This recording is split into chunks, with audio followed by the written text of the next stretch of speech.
Chers amis fidèles internautes, vous qui avez choisi la chaîne des grands événements quand c'est important sur VIP People TV, la chaîne des grands événements. S'informer, juste c'est vrai. Pourquoi? C'est pour avoir la bonne information. Raison pour laquelle man len ku ci abonné ba nopi bul faté ba cloche de notification bi ngeen ko jot en première benen vidéo bo xamanteni ki di VIP People TV indi la len ko. Di nak di édition spéciale. Su ma nee édition spéciale parce que c'est la chaîne des grands événements et quand c'est important, c'est sur VIP People. Alors que dañu jëm ci un grand événement. Quand on parle de grand événement, on parle de la date du 6 octobre. 6 octobre, je crois que mi ngi ci làmmiñu sénégalais, mi ngi ci làmmiñu européens, mi ngi ci làmmiñu américains, mi ngi ci làmmiñu sous-région bi, mi ngi ci làmmiñu ñëpp. Lan moo xew le 6 octobre, on a dit sortie de l'album international de Wally Ballago Seck. Kan mooy Wally Ballago Seck, c'est le digne fils héritier de son père Thione Ballago Seck, artiste, chanteur, compositeur nekk fii ci Sénégal. Wally Ballago Seck, après 14 ans d'expérience au service de son peuple, par son talent, par sa voix, par son expérience et par ses mélodies, je crois que 2009-2023, ça fait 14 ans. Wally Ballago Seck a œuvré au sein de son peuple, le Sénégal, la sous-région, la Gambie, Mali, Guinée, Mauritanie, Gambie. Donc je crois que Wally Ballago Seck est un artiste qui a œuvré dans la culture sénégalaise en choisissant la branche musicale, chanter, madame muy way. Ci biir loolu nag depuis un certain moment on nous annonce la date du 6 octobre. Lan mooy xew la date du 6 octobre nee nañu sorti album international. I Wanna Be Free. Donc, si I Wanna Be Free, Wally Seck a choisi un titre anglais. I Wanna Be Free. Donc, c'est quelque chose que vous savez. Ku nekk ci aduna ñaan nga yàlla am liberté. Wally Seck souhaite la liberté. I Wanna Be Free. Je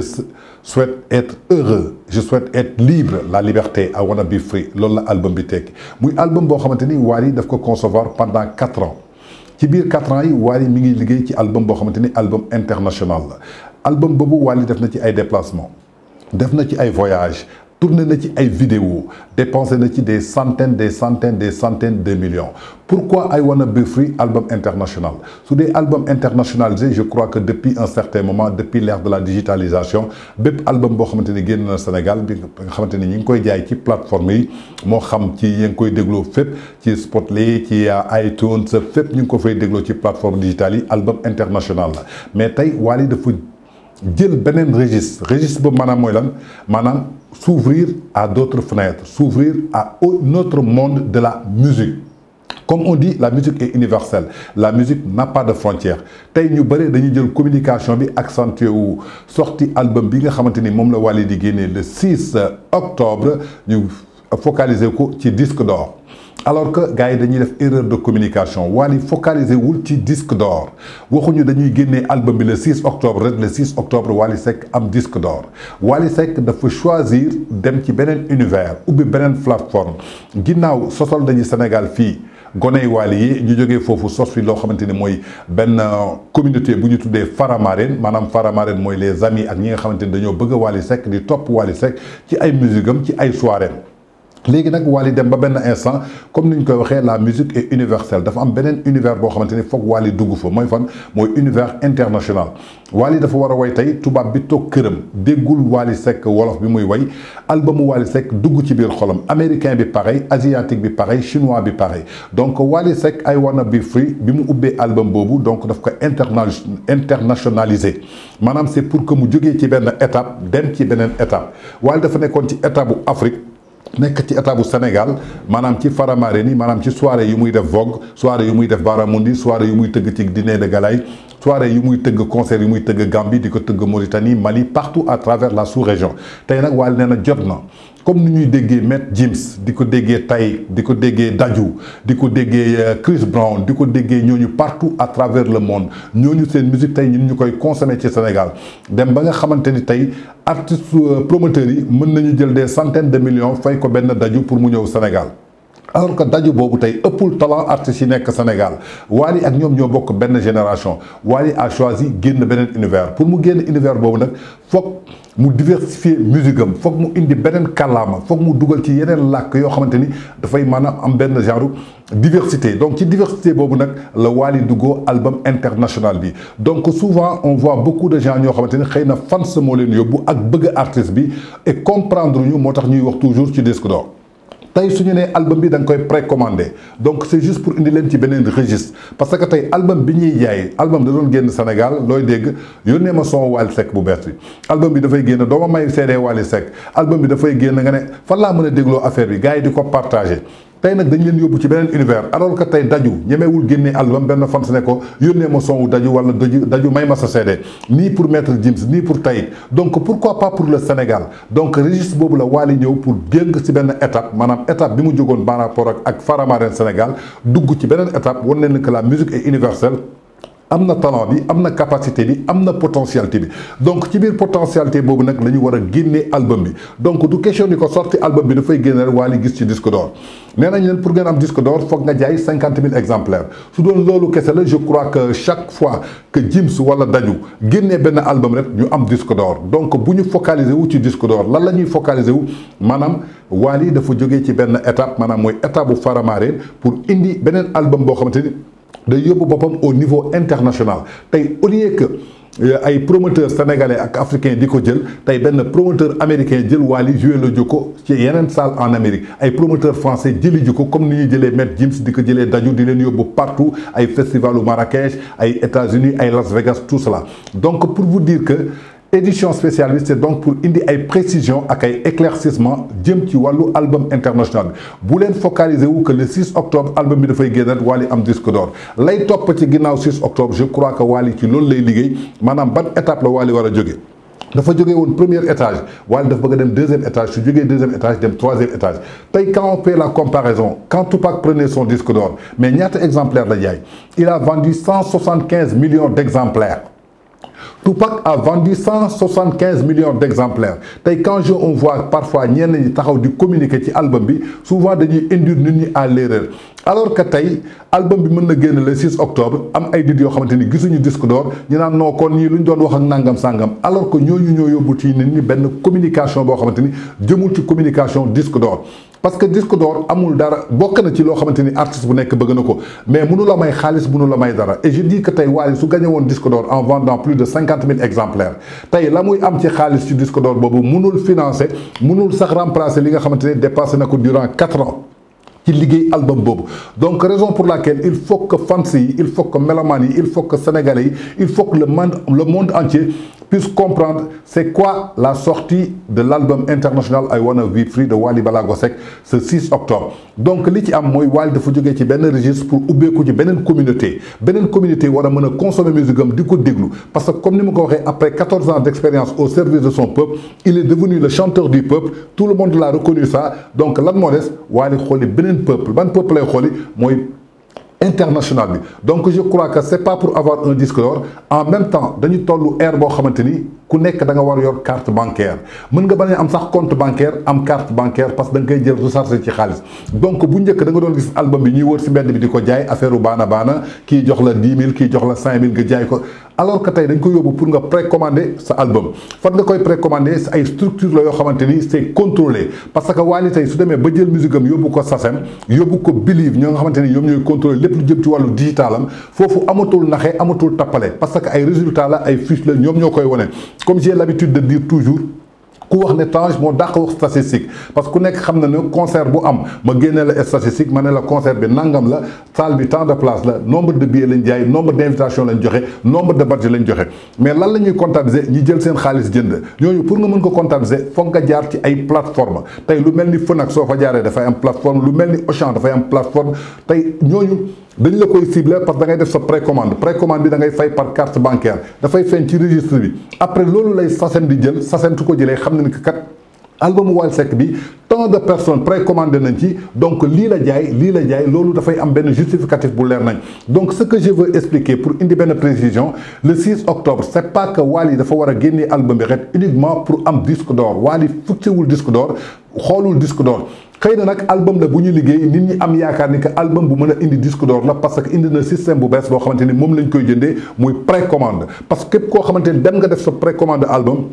registré nañ ko xam nañu diw moo def précommande am kii jënd na album pare ñu livré ko donc ci biir totalisé loolu mën nañu xam tant d' album la jaay alors que su dee da nga génnee CD bi Sénégal di ko jaay jox kii 20 kii jox 30 kii jaay 10 nga jël xaalis bi dugal fële munoo toog def diagnostic nga ne man mii kat lii laa jaay parce que les grands artistes que vous voyez aujourd'hui ñu leen di tudd partout à travers le monde noonu la ñuy jaayee muy Fally Ipupa muy Taï muy Maître Gims muy Dadju les autres je peux en citer d'autres même mais noonu la ñuy jaayee Wally nag tey ci registre boobu la jëm.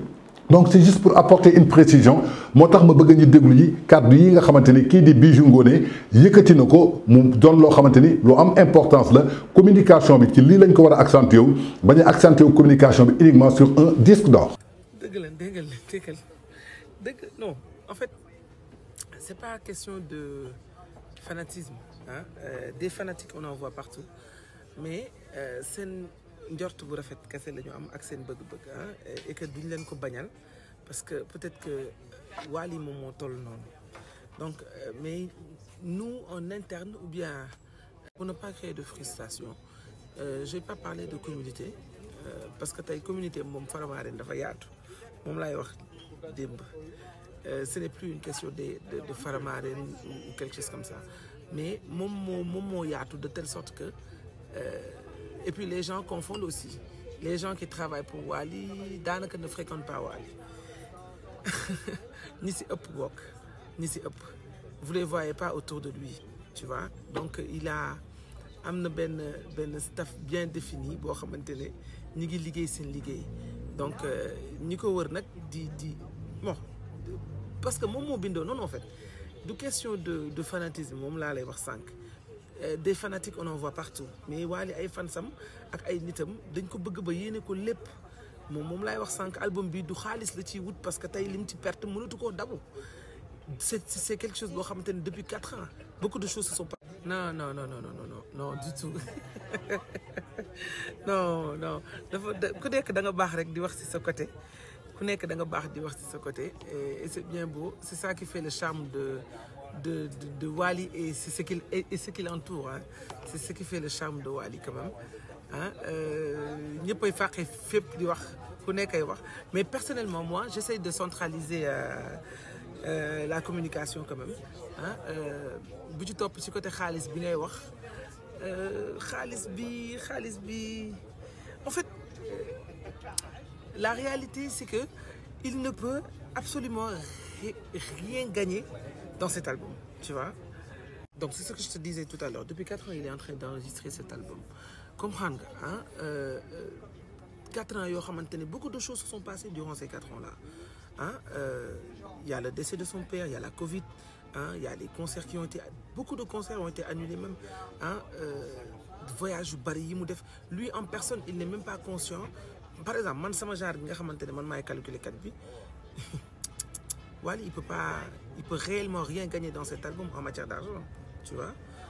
parce qu'il en a perdu comme pas possible. Parce que 4 ans, vous avez vu Wally partout dans le monde, États-Unis, Taïdi, Soubofi, Ghana, Soubofi. Donc, il faut, si tu me parles d'argent, moi je me dis que toi tu fais partie des gens qui ne comprennent pas quoi. Comprendre. Donc, en matière de khalis, peut-être que récompense bi ñu jàpp ne moom la ci war a mën a am mooy disque d'or ah mooy li nga xamante ne tu vois Wally c'est son premier album international xam nga nit yi moom mën nañ la yéene rek liñ la bëgg yéene comprendre nga tes amis loolu lañ lay yéene tes proches loolu lañ lay yéene tes fans à chaque fois l'impossible rek lañ lay yéene ah mais c'est parfois possible su fekkee di que yow am nga gëm-gëm bi yéene tes fans à chaque fois l'impossible rek lañ lay yéene hein mais c'est parfois possible su fekkee di que yow am nga gëm-gëm bi ndax moom am na gëm-gëm bi personne n'en disconvient que Wally nit ko am fit la Wally dafa am fit de fit boobu xam naa moo law ba ci Faramareen yëpp te moo law ba ci ay staffam moo law ba ci tout le monde ah moo tax on est très optimiste hein c'est quelqu'un qui est très optimiste mais quand même nous notre objectif premier n'est d'être discuté d'or en fait mais plutôt d'être écouté à l'échelle internationale, tu vois, conquérir un nouveau public. Donc le but ultime, c'est d'inciter le public à consommer l'album qui a été réalisé sur plusieurs années hein, et qui est riche en mélodie et en sonorité. Pour cela, il faut évidemment aller acheter l'album qui est disponible sur les plateformes de streaming et en précommande à partir du 6 octobre dans les FNAC. La procédure, elle est simple. Vous pouvez précommander l'album à la FNAC directement ou sur le site internet de la FNAC en créant un compte client. Bon, si je te parle de nouveau public, c'est parce que Wally a déjà la diaspora, tu vois. Wally a déjà la diaspora. Le public qu'il a, c'est la diaspora. Nous, on est conscients de cela. Donc, le public bi ñu soxla mooy ñu weex ñi tubaab yi, c'est les Européens. Mais bien sûr, lépp lu yàlla di maye ci musique rek moom am na gëm-gëm bi am na yaqin bi te ñun ñi nga xamante ne ñoo nekk ci ginnaawam am nañ gëm-gëm bi am nañ yaqin bi ne dinañ ko am incha allah rien ne presse hein. Je vous donne rendez-vous sur nos plateformes hein, hashtag I wanna be free avec Wally Seck bientôt le 6 octobre. Donc je crois que ñoo déggandoo kàddu yooyu nga xamante ni Bijou Ngoné indi na ko muy ay éclaircissement yoo xamante ni jëm na ci sortie album Wally Seck bi nga xamante ni ça sort le 6 octobre 2023 actuellement soo xoolee Wally mi ngi foofu ci France depuis un certain temps pour di xool ak studio yeeg ñi mu doon liggéey ak label yi ak Sasami comment on va faire pour promouvoir l'album. Donc ce qui reste maanaam mooy c'est la suite, la communication. Donc l'album c'est un album international I Wanna Be Free qui va sortir le 6 octobre. Donc le 6 octobre est disponible ñi nga xamante ni defoon nañu seen ay précommande avant le 6 octobre danañ leen ko livrer ñoo xamante ni defuñu woon aussi seen ay précommande mën nañu continuer aussi di def seen ay précommande ñu leen di livrer album bi parce que bu ñu focaliser wu rek que dañu war a jaay 50 000 exemplaires parce que quand on dit Wally Seck c'est là le chanteur du peuple on compte aujourd'hui le Sénégal ça fait plus de 17 millions d'habitants 17 millions d'habitants yooyu soo génnoon amaana 10 millions d'habitants yëpp koo ci wax ne la fan su Wally Seck la donc je crois que tey 50 000 exemplaires c'est trop petit c'est trop bas am na ñoo xamante ne suñ ko déggee sax ngeen koy wax dañ leen di reetaan alors que nit ki da nga war a gëm sa bopp xam sa potentialité xam sa talent alors que Wally Seck tey il peut vendre plus de 10 millions d'exemplaires par rapport à ce nouveau album international bu ñu tuddee I Wanna Be Free soo génnee foofu nga dem tey Gambie y a combien de fans yoo xamante ni ay Gambiens lañu ci Wally Seck lañ nekk xëy jël fa benn 1 million de fans Gambiens tey ñoo xam ñi ngi biir Gambie ñi ngi xam ñi ngi ci diaspora bi tey nga dem Mauritanie nga dem Mali nga dem Gabon nga dem feneen donc je crois que Wally peut vendre même plus de 25 millions d'exemplaires comme Tupac l'avait fait à 175 millions d'exemplaires. Donc ce qui suit, c'est pas que n'attendez pas le 6 octobre ngeen dégg Wally kat album bi génn na am na disque d'or Wally ne cherche pas un disque d'or Wally day chercher beneen registre lan moo ciy topp mooy la communication et que les gens puissent aller avoir des cartes bancaires pour pouvoir faire des précommandes au niveau des plateformes alors que ñi ngànk musique tey ñi yor industrie musicale xam na ni kat y a un Sénégalais qui est sorti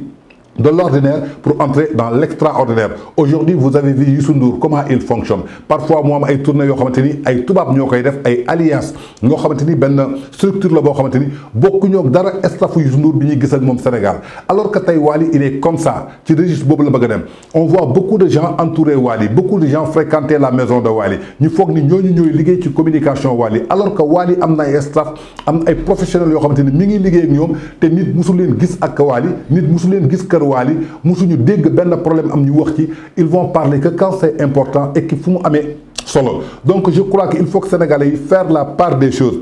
Wally il est naturel comme ça mën na am ay xaritam di nekk ak moom xaritam yooyu nag xëy na xër moo leen ciy yóbbu ak bëgg a bokk ak bëgg a buzz que souvent dara su amee rek ñu wax ñenn ñi sax dañuy dem naan Wally war na xool entourage am alors que ñooñu di wax loolu ils n'ont pas compris l'entourage musical et professionnel de Wally Seck bokkul ak entourage amical ak familial Wally Ballago Seck Wally su paree ci musique bi am na ay xaritam am na ay nitam ñooñu lay àndal ñooñu amaana jotewuñu dara ci liggéey bi nga xamante ni Wally Seck mi ngi koy def parce que xamuñu ci A xamuñu ci B xamuñu ci C xëy na nag seen xër moo leen ciy yóbbu ku ci nekk di communiquer di wax alors que li muy wax maîtriser wu ko alors que Wally am na structure bu professionnelle boo xamante ni ñoom ñoo koy waxal amaana ñooñu lu ñuy wax sax yow sénégalais bi yow yaa koy gis Wally n'a même pas le temps de regarder ce que ses amis disent sur les réseaux sociaux ou bien vidéo yu ñuy def parce que soo xoolee à 99% vidéo yu bari yu ñuy def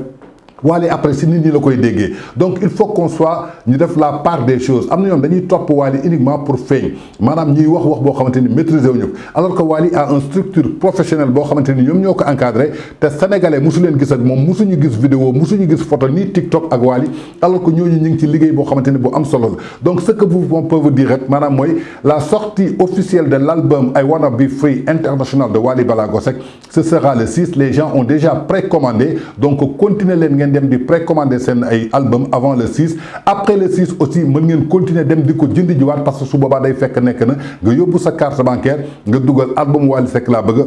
ñu dugal ko ci registre bi mu jox la ko je crois que tey soo bëggee jàppale sa artiste nga bëgg tey mu indil la disque d'or ou bien mu indil la autre chose je crois que si yu mel noonu ngay dem je crois que disque d'or tey bokk na ci loo xamante ni c'est plus minime donte gëj na ñëw Sénégal mais gis nañ fi ñu yor ay disque de platine gis nañ ñu fi yor ay disque de diamant et je crois que tout cela est possible pour le Sénégal parce que après 14 ans d'expérience au service de son peuple par son talent par sa voix et par sa musique on a vu qu'il a innové pas mal de choses aujourd'hui à travers la musique sénégalaise par sa génération tey ni ñu fonkee daju fonkee ko Paris Houppoupa fonkee ko tey je crois que c'est le peuple sénégalais qui doit s'unir les artistes devraient s'unir la presse sénégalaise devrait s'unir uniquement pour porter ce combat pour l'an parce que Wally Ballago Seck peut-être c'est son nom peut-être c'est le fils de Thione Seck et de Maman Diaga mais c'est le Sénégal qu'il va représenter ce disque d'or va représenter pour le Sénégal ça va représenter pour la culture sénégalaise ça va représenter une fierté pour tout